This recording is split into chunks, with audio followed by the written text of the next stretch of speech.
So hi everyone, astro techniques ఛానల్కి స్వాగతం.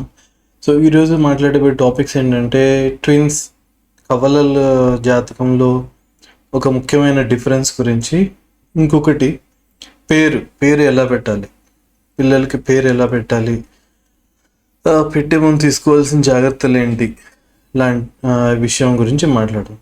Okay, so చాలామంది ఏంటంటే ప్రతి నక్షత్రానికి కొన్ని పదాలు ఉంటాయి. ఆ పదాల ప్రకారం పంచాంగంలోనే చూసేసి ఆ పదాలతో పేరు పెట్టాలి అని చాలామంది చూస్తుంటారు. కానీ అలా పేరు పెట్టడం అంతవరకు బాగానే ఉంది, కానీ నక్షత్రం పేరు అందరికీ చెప్పడం వల్ల ఏమవుతుందంటే అతను ఏ నక్షత్రానికి చెందిన పర్సన్ అనేది తెలిసిపోతుంది. అతని నక్షత్రం తెలిసినప్పుడు ఏంటంటే కొన్ని విషయాల్లో ఇబ్బంది జరుగుతుంది అనమాట. ఏంటంటే ఇప్పుడు ఒక మనిషి యొక్క నక్షత్రం తెలిసిందనుకోండి, అతని వల్నరబిలిటీస్ అంటే కొన్ని బలహీనతలు కానీ, లేకపోతే ఎక్కడ అతని బలం తక్కువ అని కానీ, ఏ విషయాల్లో అతని బలం తక్కువ అనేది ఐడెంటిఫై అవుతుంది. ఇది కాక ఇంకొకటి ఏంటంటే కొంతమంది ఉంటారు కదా, బ్లాక్ మ్యాజిక్ కానీ లేకపోతే ఇవి ఉంటాయి ప్రయోగాలు కానీ, ఇలాంటివి చేస్తుంటారు. అంటే క్షుద్ర ప్రయోగాలు ఇట్లాంటివి, లేకపోతే ఏవో చేస్తుంటారు ప్రయోగాలు. ఇలా ప్రయోగాలు చేసే వాళ్ళకి నక్షత్రం తెలిసిందనుకోండి, వాళ్ళు చేసే పని ఇంకొంచెం తేలికైపోతుంది అనమాట. సో అందుకని డైరెక్ట్గా నక్షత్రం మీద నక్షత్రం అక్షరం ప్రకారం పేరు పెట్టద్దని నేను చెప్పట్లేదు, కానీ అందరికీ నక్షత్రం మీద పెట్టిన పేరు తెలియాల్సిన అవసరం లేదు, తెలియకూడదు కూడా. ఇంకా చెప్పాలంటే ఈ నక్షత్రం యొక్క ఇంపార్టెన్స్ ఇంకా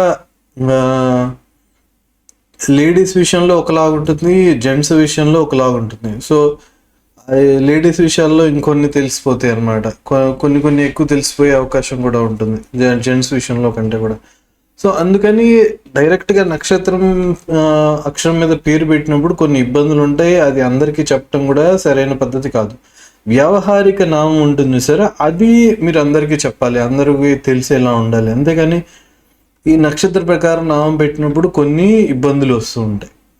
ఇది ఒకటే కాకుండా పేరు అనేది రెండు రకాలుగా పనిచేస్తుంది. మీరు ఒక పేరు పెట్టినప్పుడు ఏంటంటే ఫస్ట్ ఇప్పుడు కొంతమంది పిలిచే వ్యక్తిని బట్టి అది ఒక్కొక్కసారి దీవెనలాగా పనిచేస్తుంది. ఇంకొకసారి ఏంటంటే ఇప్పుడు మీరు ఏ పేరు పెట్టారో ఆ పేరుకి సంబంధించిన గ్రహం యాక్టివేట్ అయ్యే అవకాశం, అంటే అది ఆ పేరుకి సంబంధించిన గ్రహం అనేది మనకి 12 భావాలు ఉంటాయి కదా జాతక చక్రంలో. సో ఏదో ఒక భావంలో ఉంటుంది. మీరు పెట్టిన పేరు పిలిచినప్పుడు ఆ భావానికి, ఆ భావంలో ఉన్న గ్రహము, ఆ భావము అండ్ మీ పేరుకి సంబంధించిన నక్షత్రం, ఈ మూడు రియాక్ట్ అయ్యే అవకాశం ఉంటుంది. ఇప్పుడు అదే కవలలు తీసుకున్నాం అనుకోండి, వాళ్ళ పేర్లు వేరుగా ఉంటాయి. ఇప్పుడు రెండు పేర్లు ఉన్నప్పుడు పేరు పెట్టి పిలిచినప్పుడు యాక్టివేట్ అయ్యే రెస్పాన్సెస్ అనేవి వేరుగా ఉంటాయి. అలా ఎందుకు ఉంటాయి అంటే ఇక్కడ మీరు పేరు పెట్టినప్పుడు అది ఏ గ్రహానికి చెందిన పేరు పెట్టారు అనేది చూసుకోవాలి. ఆ గ్రహం ఏ నక్షత్రంలో ఉంది, ఏ భావంలో ఉంది, పోనీ ఆ పేరు వేరే నక్షత్రాలకు ఏదైనా సంబంధించిందా, లేకపోతే ఆ మీరు పెట్టిన పేరు ఏ భావానికి సంబంధించి. భావం అంటే ఇక్కడ నా ఉద్దేశం ఇప్పుడు ఒక గ్రహానికి సంబంధించిన నక్షత్రం ఉందనుకోండి, అట్ ద సేమ్ టైం ఆ పేరు అనేది ఈ 12 భావాల్లో ఏదో ఒక భావానికి సంబంధించింది అనుకోండి. ఇప్పుడు 11వ భావం లాభము, అట్లా ఇప్పుడు 7th హౌస్ పెళ్లికి సంబంధించి, ఇట్లా ఏదో ఒక భావానికి సంబంధించింది కూడా అయి ఉంటుంది. సో ఈ భావానికి సంబంధించి అయి ఉన్నప్పుడు ఏంటంటే మీరు వాడే పేరుని బట్టి కూడా డిఫరెన్సెస్ ఉంటుంది అనమాట. అంటే పూర్తిగా కంప్లీట్గా జాతకం ప్రకారమే కాకుండా చేసే పనులను బట్టి కూడా జాతకం యొక్క ప్రభావంలో కొంచెం తేడాలు వస్తాయి. ఇప్పుడు మీరు కొన్ని భృగు ఆస్ట్రాలజీలోకి వెళ్ళారనుకోండి, కొన్ని చోట్ల ఎలా ఉంటుందంటే కొన్ని యోగాలు ఎలా యాక్టివేట్ చేసుకోవాలి అనే టాపిక్ కూడా ఉంటుంది. సో ఇప్పుడు నేను దాని గురించి డీప్గా వెళ్ళట్లేదు. ఏంటంటే అప్పుడు మీకు మీ జాతకంలో లేని ఫలితాలు కూడా తెచ్చుకోవడం ఎలా అనే దాని గురించి ఉంటాయి. అంటే కొన్ని రెమెడీస్ లేకపోతే కొన్ని హోమాలు, పూజలు అట్లా చేసుకోవటం వల్ల మీకు బెటర్ యోగాలు వచ్చేలా కూడా చేసుకోవచ్చు. సో అవన్నీ అలా పనిచేస్తూ ఉంటాయి అన్నమాట. సో మీరు పెట్టే పేరు అనేది మీరు ఏ భావాన్ని లేదా ఏ గ్రహాన్ని లేదా ఏ నక్షత్రాన్ని యాక్టివేట్ చేస్తుంది అనేది కూడా చూసుకొని పెట్టాలి. సో సాధారణంగా ఏంటంటే మీకు ఏ గ్రహం యొక్క బలం ఎక్కువ ఉందో చూసి ఆ గ్రహం యొక్క బలంని బట్టి పేరు పెడుతుంటారు. దట్ ఈస్ ఫైన్, అది బాగానే పనిచేస్తుంది. అయినా కూడా ఒక్కొక్కసారి చూసుకోవాలి. ఎందుకంటే ఇప్పుడు స్థాన బలం చూసామనుకోండి, ఒక్కొక్క గ్రహానికి ఒక్కొక్క స్థాన బలం ఉంటుంది. ఇప్పుడు మీరు పెట్టే పేరుని బట్టి ఇప్పుడు అది ఏ భావం యాక్టివేట్ అవుతుంది అనేది కూడా చూసుకోవాలి. జనరల్గా ఇప్పుడు గ్రహ బలాలు చూసినప్పుడు దానికి గ్రహ బలం బాగా ఉన్న గ్రహానికి స్థాన బలం కూడా ఎక్కువ ఉంది అని అనుకున్నాం. సో కానీ అలా అనుకున్నప్పుడు ఇప్పుడు అది ఆ భావం అనేది 12th హౌసో 8th హౌసో 6th హౌస్ ఇలాంటి వాటిలో ఉండి ఆ గ్రహానికి ఆ భావాల్లో కూడా స్థాన బలం వచ్చింది అనుకోండి. సో అప్పుడు వచ్చే రిజల్ట్స్ కూడా వేరుగా ఉంటాయి. సో సాధారణంగా గ్రహ బలం చూసుకొని ఎక్కువ బలం ఏ గ్రహానికి ఉందో చూసుకొని ఆ పేరు పెట్టడం అనేది నాకు సంబంధించి సాధారణంగా బెటర్, సజెస్టబుల్ అన్నమాట. కానీ మీరు పెట్టే పేరు అనేది కొన్నిసార్లు దీవెన లాగా కూడా ఉపయోగపడుతుంది. అంటే అది పిలిచే పర్సన్ని బట్టి ఉంటుంది.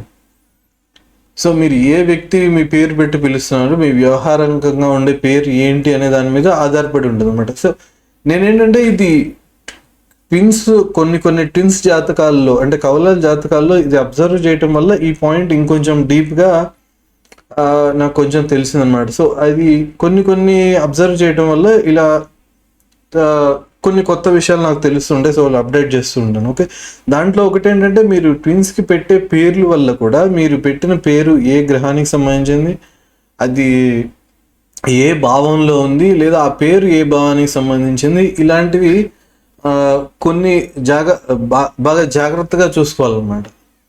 సో ఈ ట్విన్స్లో కూడా ఇప్పుడు రాహుకి సంబంధించిన పేరు, మళ్ళీ సూర్యుడికి సంబంధించిన పేర్లు కూడా కొంతమంది పెడుతుంటారు. ఇప్పుడు వాళ్ళు ట్విన్స్ అనుకోండి, వాళ్ళిద్దరు బిహేవియర్ కొంచెం డిఫరెన్స్గా ఉంటుంది అన్నమాట. సో ఇలాంటివి నేను చూస్తూ బాగా క్లోజ్గా గమనించాను అనమాట. సో కాబట్టి పేరు పెట్టేటప్పుడు బెస్ట్ సజెషన్ ఏంటంటే ఫస్ట్ మీరు ఏ గ్రహాలు బలంగా ఉన్నాయో చూసుకోవాలి. సో ఆ గ్రహం ఏ భావంలో ఉందో చూసుకోవాలి. ఆ భావం యొక్క అధిపతి కానీ లేదా మీరు పెట్టే పేరు ఏ గ్రహానికి సంబంధించిందో ఆ గ్రహం ఏ నక్షత్రంలో ఉంది కానీ. సో ఇలాంటివి చూసి పెట్టుకోవడం అనేది చాలా చాలా ఇంపార్టెంట్ అనమాట. మీరు పెట్టే పేరుని బట్టి కూడా మీకు చాలా వరకు రిజల్ట్స్ ఉంటాయి. అంటే మీకు ఈ ఫలితాలు అనేవి, జాతక ఫలితాలు అనేవి ఉంటాయి. ఇది ఎందుకని కొంచెం క్లియర్గా చెప్పచ్చు, ఇది ఎందుకని బలంగా పేరు ఇంపాక్ట్ చేస్తుంది అని చెప్పచ్చు అంటే, ఇప్పుడు మీరు హిస్టరీ కేసెస్ తీసుకున్నా, పోనీ మీరు ట్రెడిషనల్గా లాజిక్ తీసుకోవాలనుకుంటే మీరు భృగులో కొన్ని యోగాల గురించి ఉంటుంది. అటు సైడ్ వెళ్తే మీకు తెలుస్తుంది. అంటే యోగాలు మన జాతకంలో లేని యోగాలు యాక్టివేట్ చేసుకోవడం ఎలా అని చెప్పి దానికి కొన్ని ప్రొసీజర్స్ ఉంటాయి అన్నమాట. సో అలాంటి వాటి కోసం చూసినప్పుడు మీకు ఈ పేరు అనేది కూడా ఇంపార్టెన్స్ అని తెలుస్తుంది మీకు.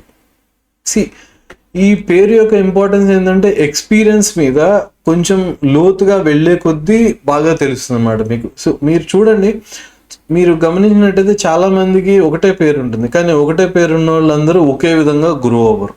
ఓకే, ఎందుకంటే ఇప్పుడు ఆ పేరు ఏ గ్రహానికి సంబంధించిందో ఆ గ్రహం యొక్క యాక్టివేషన్ వీళ్ళిద్దరికి ఎక్కడ ఉంది అనేది చూసుకోవాలి. వీళ్ళిద్దరికి ఆ గ్రహం ఏ నక్షత్రంలో ఉంది అనేది చూసుకోవాలి. సో ఇలాంటివి చూసినప్పుడు ఏంటంటే మీకు చేంజెస్ బాగా క్లియర్గా కనిపిస్తాయి. ఏంటంటే మీరు పెట్టిన పేరు వల్ల గ్రహం యొక్క యాక్టివేషను ఆ గ్రహానికి మీ జాతక చక్రం ఎంత సపోర్ట్ చేస్తుంది అనేవి చూసుకొని చేశారనుకోండి, మీకు బెటర్ రిజల్ట్స్ వస్తాయి అన్నమాట. ఓకే, సో మరిన్ని వీడియోల కోసం please like, share and subscribe. Thank you, bye.